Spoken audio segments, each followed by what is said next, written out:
la hora de descongelar las relaciones entre dos países divididos desde hace más de un siglo. El campamento Juan Pablo II es el último que queda en la comuna de Lo Barnechea, aquí en Santiago. Es por esto que en marzo se llevará a cabo el traslado de las familias al nuevo proyecto municipal que construirá 380 casas para sus pobladores. Queremos conversar en extenso de este tema y estamos para ello con Pablo Flores, director del Centro de Investigación de Techo. Pablo, muchísimas gracias por acompañarnos aquí en la Mañana Informativa. Gracias a ti, Andrea, por la invitación. Cuéntanos un poquito de lo que va a pasar con este campamento Juan Pablo II. Lo adelantábamos, el último ya que queda en la comuna de Lo Barnechea, pero sabemos que hay muchos otros campamentos en la región metropolitana y el resto del país. ¿Cómo se está trabajando en particular en este caso y también cómo podría eso replicarse en otros campamentos? Bueno, este es un campamento que aproximadamente tiene 750 familias en base al monitor de campamento y los catastros que hemos hecho como Fundación Techo. Y es un campamento que tiene como propósito tener un proyecto habitacional de erradicación. Eso quiere decir que las familias, la idea es que se queden en el mismo lugar.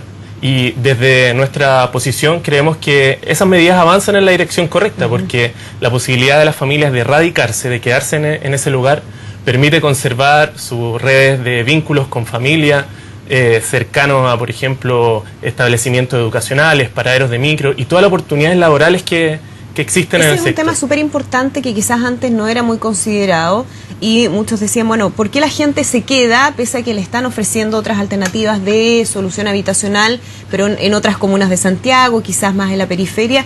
Y es justamente por esa estructura que existe, esas redes que existen, que están absolutamente vinculadas con el territorio en el que viven. Claro, absolutamente. Hay campamentos distintos en realidad. Hay campamentos, por ejemplo, en Antofagasta, que están en zonas de riesgo. Hay campamentos en la región de los lagos, donde las personas llegan a vivir frente a una crisis como la del salmón. Entonces las soluciones tienen que ser diversas a nivel regional. Hoy día la realidad de los campamentos es brutal. Desde el año 2011 al año 2017 ha aumentado en un 48% el número de familias en campamento.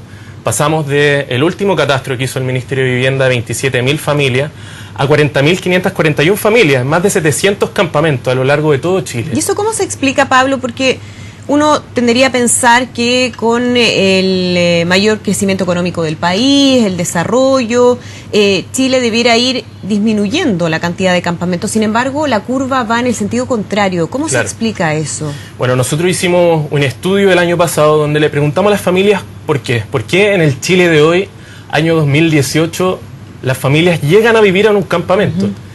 Y las realidades son bien brutales. Un 60%, 6 de cada 10 familias llegan por los altos costos en el arriendo. Y esa es una realidad que hoy día existe en muchas ciudades en el país. Por darte un ejemplo, hoy día hay 141.000 familias del 20% más pobre que gastan casi el 40% de sus ingresos en arriendo. Es decir, una familia que gana 260.000 pesos mensuales, le queda para llegar a fin de mes 120.000 pesos. ¿Quién llega a fin de mes con 120.000 pesos para pagar el kilo de pan, para pagar los servicios básicos, para pagar el transporte? Son realidades brutales que vivimos en el Chile de hoy y que no solamente se expresan en campamentos.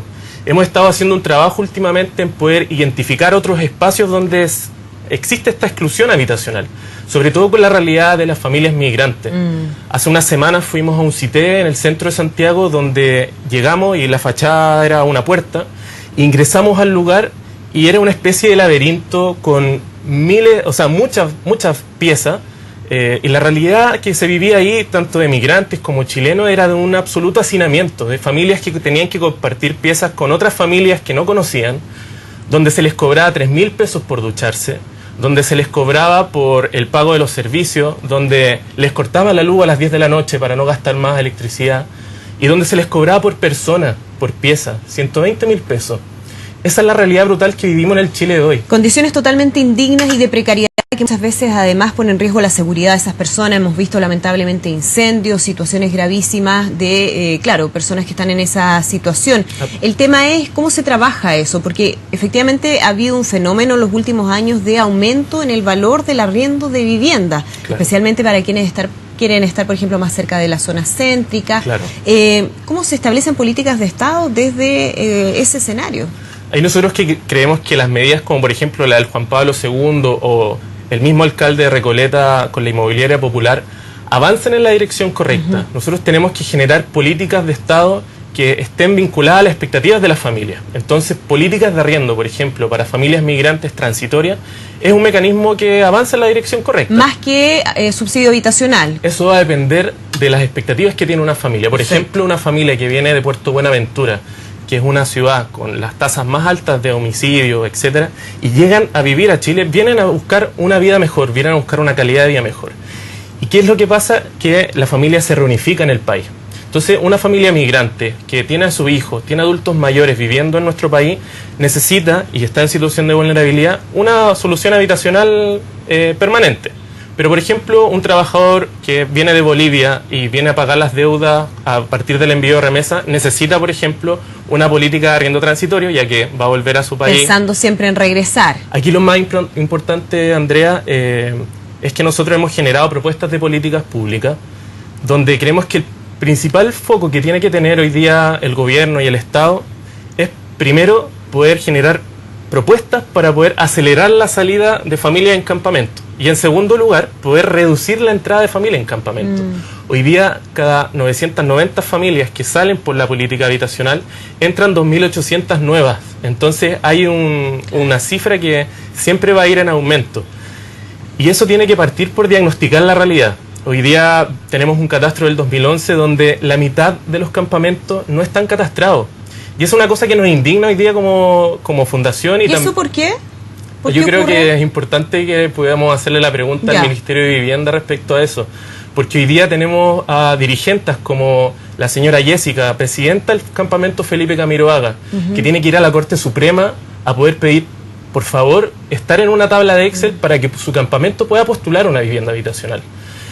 Entonces, esas son cosas que realmente nos indignan en el Chile de hoy, un Chile que esperamos que avance en materia de integración para las familias migrantes, en materias de mejorar las soluciones habitacionales en política habitacional. Sabemos que, bueno, esta es una situación que se registra en las distintas regiones del país, pero hay algunas donde hay mayor prevalencia, ¿no? Entiendo que, por ejemplo, Valparaíso o en Antofagasta o en algunas zonas donde han recibido una mayor cantidad de habitantes en el último tiempo es donde más problemas habitacionales están teniendo y eso se ha reflejado mayor número de campamentos, ¿no? Claro, hemos visto en los catastros que hemos realizado que en Antofagasta, en Tarapacá, en Atacama y también en ciudades metropolitanas es donde más se concentra el aumento de campamentos. En Antofagasta el número de campamentos y de familias ha crecido en un 500% desde el año 2011. Y eso tiene que ver específicamente en el caso de Antofagasta con el caso de la migración. 6 de cada 10 familias que hoy día viven en campamentos son migrantes. Pero también vemos que la mayoría de las familias que llegan a campamentos son familias jóvenes chilenas, que no es solamente la causa del aumento de campamentos y de familias por el tema de la migración, sino que son familias jóvenes allegadas donde no ven otra opción que llegar a vivir en un campamento en la falda de los cerros de Valparaíso, en la punta de los cerros de Valparaíso o en lugares rurales, precarios de Osorno. Entonces es una situación que afecta a nivel país de manera general. Y ahí donde pareciera que el país se acuerda de ellos cuando hay grandes tragedias. O sea, en el caso de Valparaíso empezamos a conocer cuáles eran algunos de esos campamentos justamente a raíz de los incendios que se registraron en esa ciudad. Eso es lo que sucede normalmente. Tú dices, hay como un fenómeno de invisibilización de los campamentos a tal punto que ni siquiera están catastrados. ¿Hay un registro de aquello?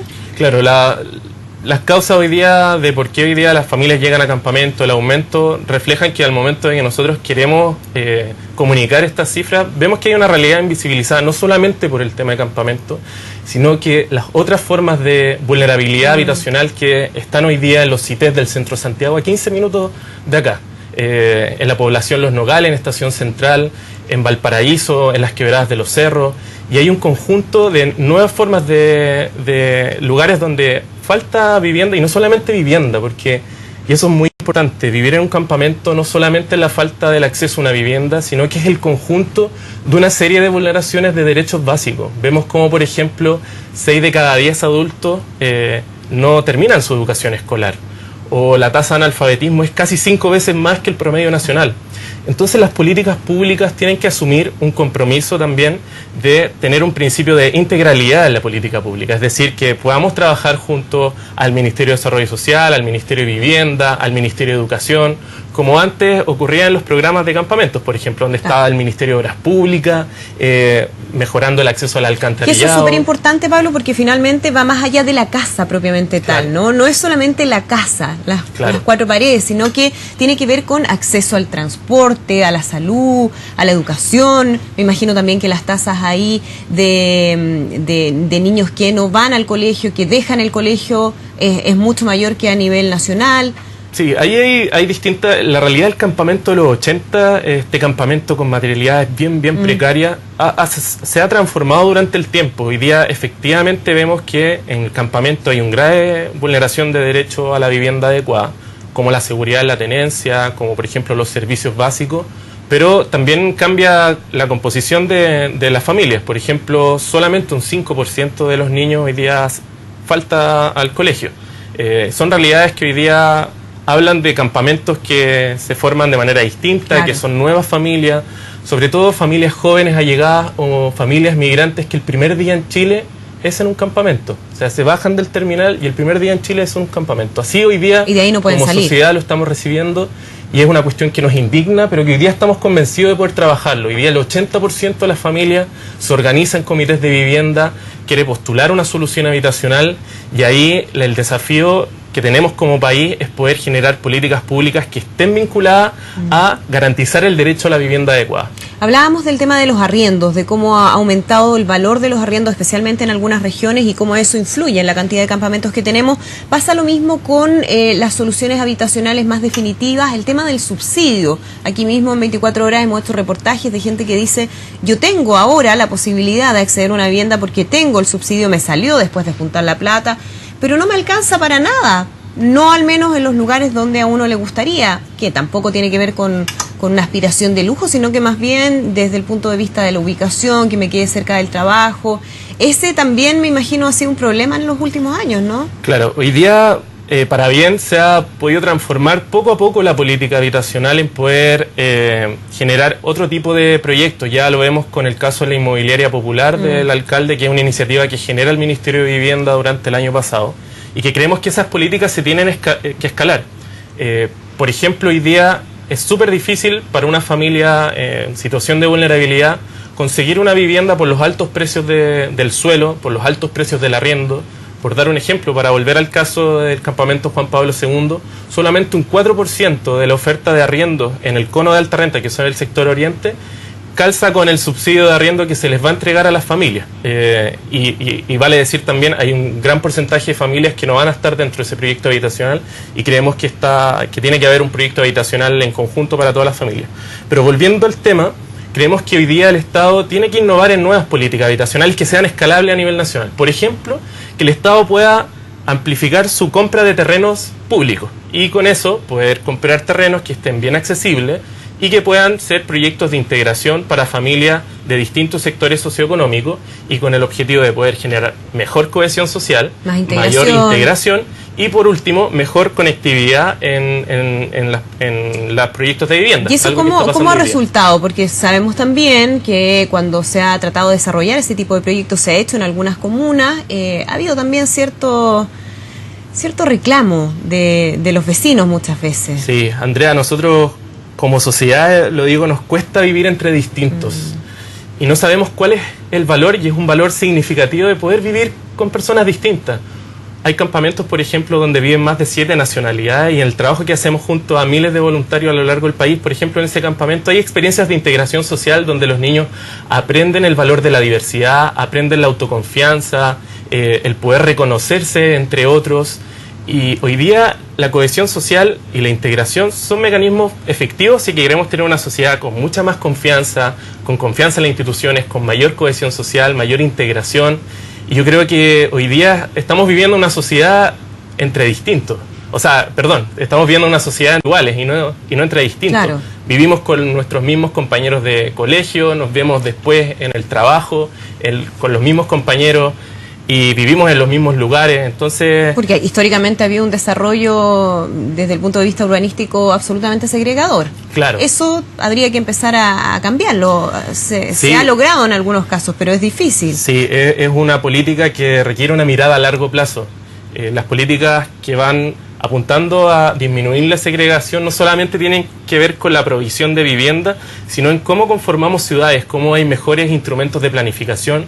Ya el Consejo de Desarrollo Urbano ha trabajado en la materia durante varios años y creemos que se está avanzando hoy día en la dirección correcta, pero necesitamos que haya una mayor integralidad, que al final sea una política de sociedad. Claro. Es decir, que no solamente esté el Estado, sino que también estén organismos de la sociedad civil, que estén los pobladores y pobladores, que puedan estar las mismas comunidades, que puedan estar las empresas también, y que en conjunto podamos generar políticas para que podamos vivir entre distintos y no entre iguales, que no ha pasado en nuestra ciudad a lo largo de mucho tiempo. Tú mencionabas el proyecto de la inmobiliaria popular del alcalde Jadwe en Recoleta, que ha sido recibida, por ejemplo, con muy buenos ojos por parte del alcalde Joaquín Lavín en la comuna de Las Condes. ¿A ustedes les parece que esa podría ser una manera de avanzar en quizás corto plazo, mediano plazo, con alternativas para muchas personas que en estos momentos se encuentran en campamentos? Sí, absolutamente. Hoy día, por ejemplo, las familias en Chile que arriendan han crecido desde el año 2009 de un 10% a ahora un 20%. Y la cifra va a aumentar. Entonces, hoy día tenemos familias que están en el 20% más pobre, que son 141.000 familias, que es no menor, y que gastan casi el 50% de sus ingresos en arriendo. Hoy día una familia de un país promedio en la OECD gasta el 20% de sus ingresos en arriendo. Entonces, medidas como las que está impulsando el Ministerio de Vivienda y que se notan específicamente en la inmobiliaria popular, que es una gran medida y que avanza en la dirección correcta, les permite a las familias, por ejemplo, gastar hasta el 25% de sus ingresos en arriendo. Y son medidas que en los países desarrollados ni se discute, o sea, se aplica a cabalidad.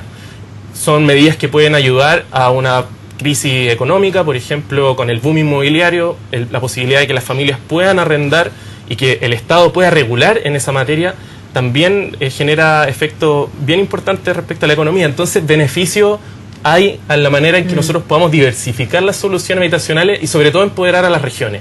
No es lo mismo, como te decía al principio, una solución habitacional para Antofagasta, con los barrios transitorios, que aprovecho de mandar un saludo y solidaridad a las familias que hoy día están luchando por una vivienda digna en la Villa Balmaceda, en el campamento, sino que también buscar otras realidades, por ejemplo, lo que está pasando en las ciudades intermedias, que están creciendo a un ritmo acelerado y en el cual ese crecimiento no tiene instrumentos de planificación urbana. Entonces tenemos todas las herramientas como sociedad para poder de una vez por todas poder cambiar esta política pública, estas problemáticas sociales que nos afectan a todos como chilenos. ¿Y cómo está haciendo en ese sentido, Pablo, el trabajo de techo con el Estado a través de las distintas instituciones, ministerios, pero también con los privados? ¿Cómo se trabaja en ese sentido? Sí, nosotros dentro de la experiencia que hemos tenido estos últimos 20 años es que es muy importante ponerse a disposición. Cuando, por ejemplo, ocurren catástrofes como la Villa Santa Lucía en Chaitén, nosotros antes de llegar y proponer, etcétera, nos ponemos a disposición a coordinarnos con la autoridad y hemos tenido un trabajo muy enriquecedor que ha llevado a trabajar en conjunto en más de alguna oportunidad.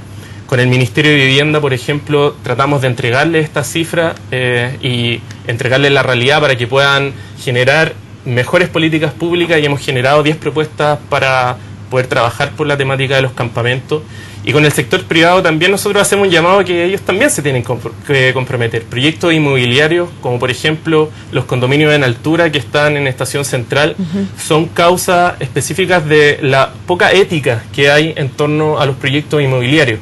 Entonces, hoy día tenemos un desafío como país en el cual tenemos que hacer políticas que confluyan distintos actores y que en conjunto podamos hacer una sociedad en el cual podamos vivir entre todas y todos y siendo distintos, no entre iguales y mucho más felices. De todas maneras. Pablo, muchísimas gracias por conversar con nosotros aquí en la Mañana Informativa. Que estén muy bien. Nosotros seguimos avanzando con otras noticias. Ex colaboradores de Eduardo Frei, asesores creativos de la campaña de Michelle Bachelet y personas ligadas a Pablo Longueira y Fulvio Rossi